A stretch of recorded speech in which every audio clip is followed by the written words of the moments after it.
Assalamualaikum warahmatullahi wabarakatuh. Selamat siang mahasiswa-mahasiswi sekalian. Di hari Sabtu pekan kedua ini kita kembali ke mata kuliah ilmu pengetahuan alam. Sesuai dengan ini jurnal perkuliahan, di pertemuan pertama kemarin kita sudah membagi kelompok ya, sudah ada di grup WA pembagian kelompok dan juga materi dari tugas yang akan dibuat. Dan kemarin kita sudah membahas tentang keanekaragaman makhluk hidup ya. Kalau masih ingat ya tentang apa itu keanekaragaman hayati tingkat gen, keanekaragaman hayati tingkat jenis, dan keanekaragaman hayati tingkat ekosistem.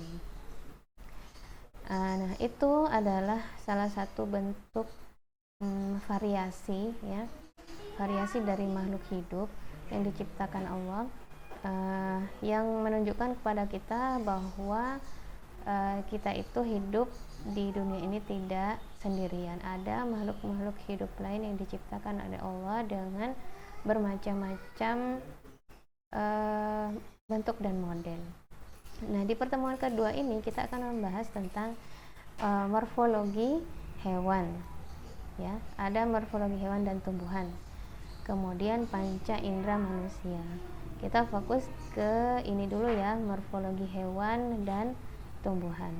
Oh ya, Ibu mengingatkan bahwa untuk mengisi presensi cukup menulis di kolom chat nama kemudian underscore hadir ya. Dan untuk link Google itu adalah pengumpulan tugas. Oke ya, bisa dipahami ya. Baik, sekarang kita ke materi. Ibu buka dulu materinya. Morfologi hewan dan tumbuhan.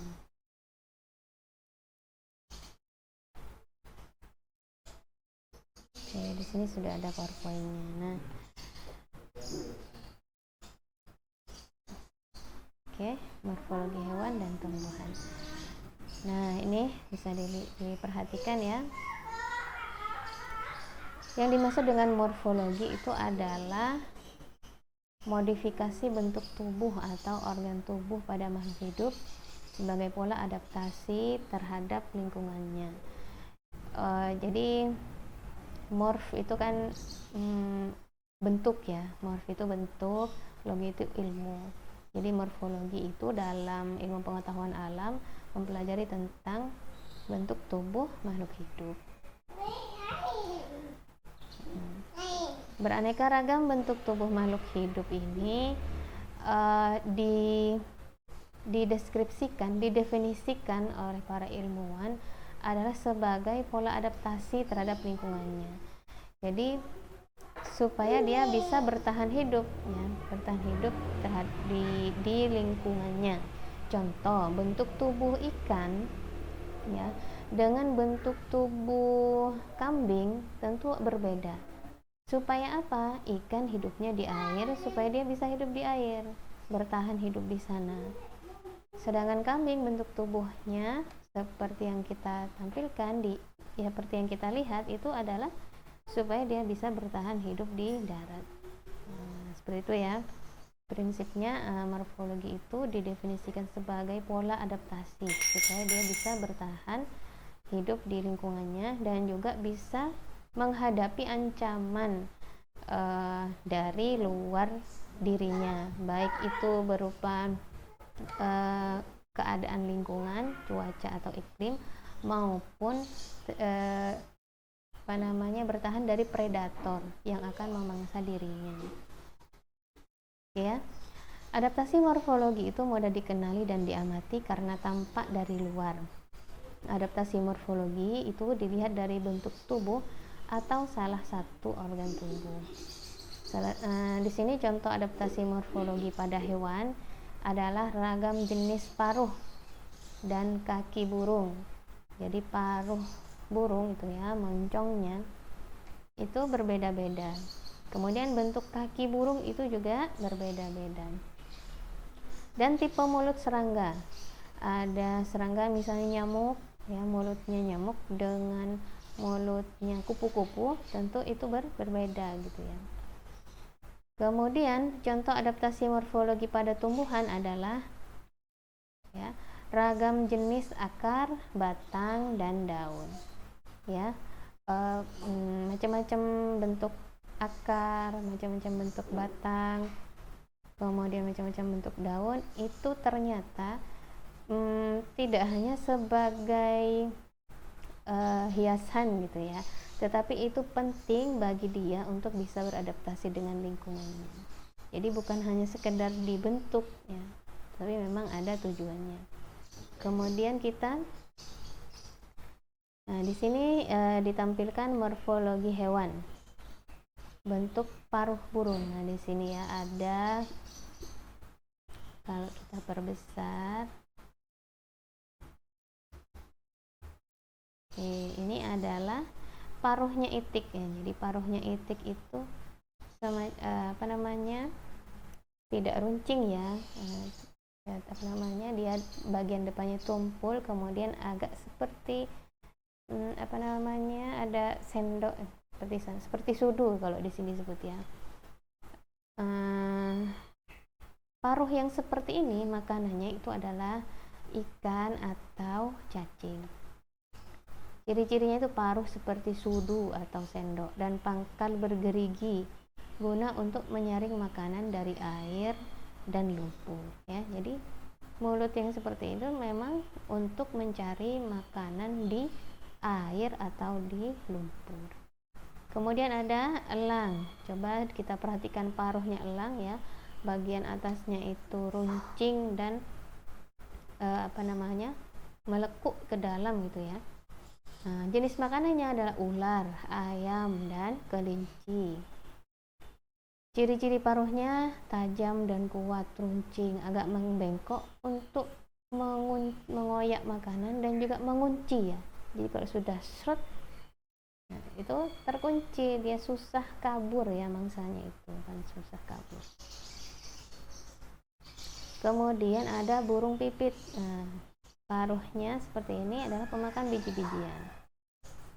Kemudian ada burung pelatuk. Nah, runcing, mengecil ya. Fungsinya untuk memakan serangga yang ada di lubang-lubang kecil, di lubang-lubang pohon gitu ya. Kemudian ada di lubang-lubang tanah misalnya. Kemudian ada burung pelikan, makanannya ikan. Nah, ini mirip bebek, hanya saja lebih panjang ya, dan ada kantong ya di bawah paruhnya, karena memang dia mencari ikannya itu adalah di daerah dengan ketinggian airnya itu lebih tinggi ya dibanding bebek, dibanding itik. Kalau itik kan kayak di sungai, di istilahnya airnya dangkal. Kalau pelikan ini untuk mencari ikan di daerah perairan yang dalam, sehingga sekali nangkap itu bisa dapat banyak. Kemudian yang kelima, paruh ayam, makanannya biji-bijian dan cacing, paruh pendek, tebal, dan runcing ya. Ini berdasarkan bentuk paruhnya saja berbeda-beda untuk mencari makan ya, untuk mencari makan. Kemudian selanjutnya adalah bentuk kaki. Bentuk kaki seperti ini adalah bentuk kaki ayam, contohnya ayam atau ayam dan burung unta. Berarti burungnya ini tipenya pejalan kaki, jadi dia tidak bisa terbang dalam waktu yang lama ya, paling cuma melompat ya. Kalau ayam tuh bisa terbang juga dari bawah ke atas, tidak untuk terbang dalam waktu lama. Kemudian tipe kaki seperti ini adalah perenang ya, jadi kakinya berselaput, contohnya itik dan angsa. Kemudian ada kaki pemangsa, kukunya tajam dan melengkung ya. itu untuk memegang atau mencengkeram mangsanya. Contohnya burung elang dan raja wali. Bentuk kaki seperti ini pemanjat ya. Jadi bagian belakang kakinya itu cukup panjang untuk memegang memegang pohon atau pohon yang dinaikinya, pelaku itu memanjat pohon ya, sehingga dia bisa tetap berdiri gitu ya di pohon itu. Kemudian ada petengger, jadi dia hinggap di ranting-ranting pohon. Nah, ini adalah tipe mulut serangga. Tipe mulut penghisap ya, jadi pada misalnya kupu-kupu untuk menghisap cairan yang ada di nektar yang ada di bunga, siphoning ya. Kemudian sponging, menjilat, contohnya lalat. Kemudian sucking atau menusuk dan menghisap itu nyamuk. Chewing itu menggigit, contohnya adalah belalang ya. Selanjutnya morfologi hewan. Nah, kalau kita lihat di sini adalah gambar beruang kutub ya, kemarin sempat kita bahas ya. Jadi dia berbeda dengan beruang yang ada di hutan hujan tropis misalnya, dari warnanya beda ya. Kenapa kok beruang kutub berwarna putih? Nah, ini ya, bulu berwarna putih untuk menyamarkan diri dengan lingkungannya sehingga terhindar dari predator. Jadi hampir sama dengan warna saljunya. Jadi predator kalau tidak fokus dia nggak akan melihat si beruang ini.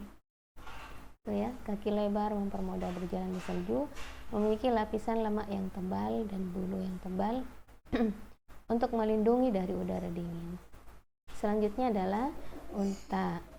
Unta hewan yang hidup di daerah padang pasir yang kering dan panas ya. Ini luar biasa. Ada lubang hidung yang dapat ditutup saat terjadi badai pasir. Jadi kalau ada badai pasir itu hidungnya bisa dia tutup. Jadi nggak perlu kayak kita begini ya, nggak perlu pakai masker gitu ya. Dia bisa menutup hidungnya. Bulu mata yang panjang melindungi mata dari pasir. Mulut dan gigi yang bisa mengunyah tanaman berduri. Rambut di punggung melindungi dari sinar matahari. Punuk untuk menyimpan cadangan makanan. Bentuk kaki seperti ini tidak mudah terperosok dalam pasir dan mampu bertahan pada suhu pasir yang panas. Kaki yang panjang berfungsi agar tubuh tetap dingin dari panasnya suhu pasir di gurun. Jadi jarak antara pasir dan badannya itu cukup tidak terlalu nempel ya. Kalau nempel langsung kan kepanasan ya. Nah, selanjutnya ini adalah morfologi tumbuhan. Untuk mengamati morfologi tumbuhan atau bentuk modifikasi bentuk tubuh tumbuhan itu kita bagi menjadi 3 berdasarkan tempat hidupnya. Ada hidrofit adalah tumbuhan, hidro itu air, fit itu tumbuhan ya. Jadi tumbuhan yang hidup di air. Kemudian ada xerofit. Xero itu kering ya. Jadi tumbuhan yang hidup di daerah kering atau sedikit air. Higro.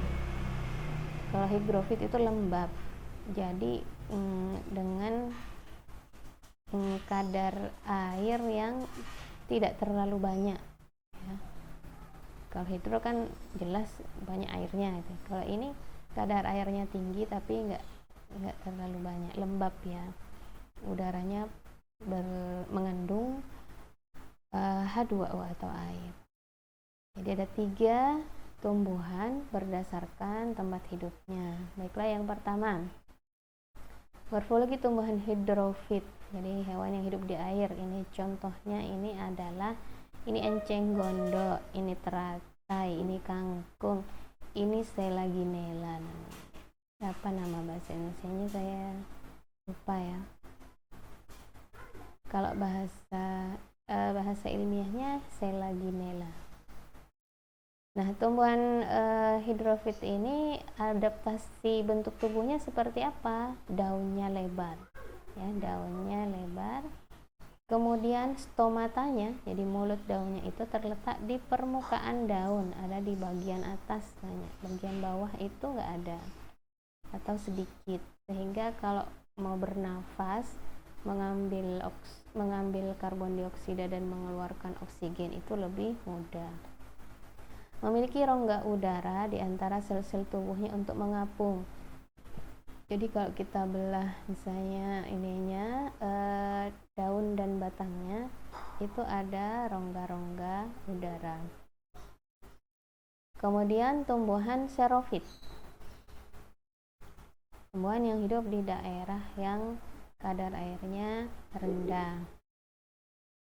Adaptasi morfologinya berupa modifikasi daun menjadi duri untuk mengurangi penguapan. Jadi sebenarnya duri-duri kaktus itu adalah daun ya, tetapi daunnya itu dibuat lebih kecil supaya penguapannya juga sedikit. Kalau daunnya lebar, maka kan mulut daunnya kan banyak, sehingga dia proses penguapannya itu cepat. Nah ini karena daerahnya kering, dia butuh menyimpan air, maka daunnya lebih tebal dan kecil ya, mirip duri. Permukaan tubuhnya memiliki lapisan lilin, ini juga berguna untuk mencegah penguapan terlalu besar. Jadi dia mengeluarkan kadar air itu sangat hemat. Batang tebal karena mengandung jaringan spons untuk menyimpan air. Akar panjang sehingga memiliki jangkauan luas, bahkan sampai puluhan meter ya kalau akarnya kaktus itu ya, sampai jauh sampai ratusan meter. Baik, selanjutnya higrofit, xerofit.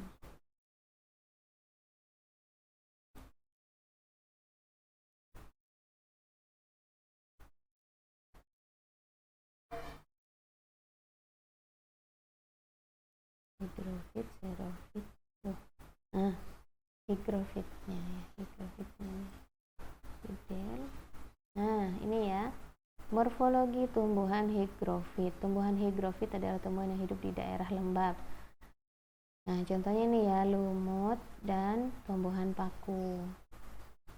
Adaptasi morfologinya berupa daun yang tipis dan lebar supaya bisa